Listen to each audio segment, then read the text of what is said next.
प्रश्न है, एक व्यापारी 25,000 रुपया लोन के रूप में उधार लेता है और 2 साल के बाद उसने 10% वार्षिक चक्रवृद्धि ब्याज के रूप में लौटाया, तो उस व्यापारी को कितना ब्याज देना पड़ेगा। देखिए, इस प्रश्न में टोटल अमाउंट यानी मिश्रधन की बात नहीं कर रहा है। मिश्रधन को छोड़ करके यानी कि मूलधन को छोड़ करके ब्याज इसको कितना देना पड़ेगा, ये पूछा गया है।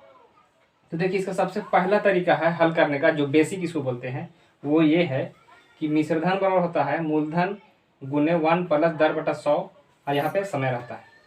मूलधन दिया हुआ 25,000 इंटू 1 + 10/100, ये 1 0 से ये 1 0 कट गए, बचा यहाँ पे 1/10। इसको हल किए तो यहाँ पे आया 11/10, मतलब 11 2 बार और 10 भी 2 बार लिखें।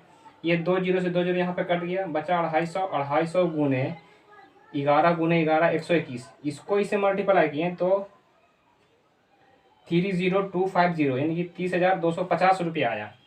तो ये जो आया हमारा, ये मिश्रधन आया, यानी कि इसमें मूलधन भी शामिल है और ब्याज भी शामिल है। अब हमसे सिर्फ ब्याज पूछा गया है, तो ब्याज बराबर फिर ये फॉर्मूला होता है मिश्रधन माइनस मूलधन, यानी कि टोटल अमाउंट जो मिश्रधन है उसमें से ये 25,000 मूलधन को लेस कर देंगे तो हमारा ब्याज निकल जाएगा। तो ये बेसिक हल करने का तरीका है, लेकिन इसको एग्ज़ाम के पॉइंट ऑफ व्यू से ये थोड़ा सा लॉन्ग प्रोसेस है। देखते हैं इसको शॉर्ट में कैसे हल किया जाए। तो आइए इसको हल कर देते हैं।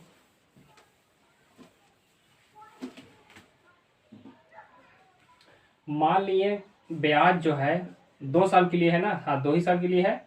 तो पहला साल का ब्याज और दूसरा साल का ब्याज।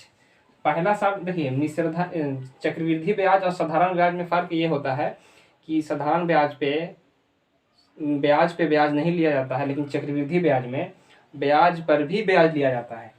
तो इसीलिए इसको इस तरीक़ा से हल किया जा रहा है। हम मान लिए कि 25,000 रुपया है, पहला साल हमसे वो 10% लेगा।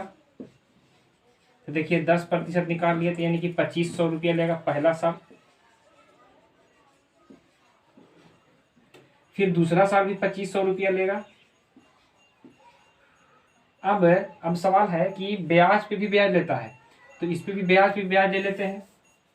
पहला साल तो 2,500 दिए किया, दूसरा साल भी 2,500 दिया। अब दूसरा साल में इस ब्याज पे भी यहाँ पे ब्याज लगेगा, तो 2,500 का फिर 10% ब्याज ले लेते हैं। 10%, तो ये 1 0 से ये 1 0 खत्म और ये से ये खत्म, मतलब कि 250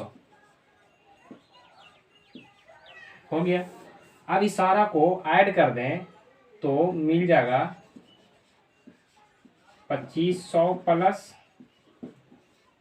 250 यानी कि 5,250 रुपया उस व्यापारी को ब्याज के रूप में देना पड़ेगा। हो गया तरीका। इसके हल करने के और भी तरीके हैं जो हम इसको नेक्स्ट वीडियो में बताएंगे।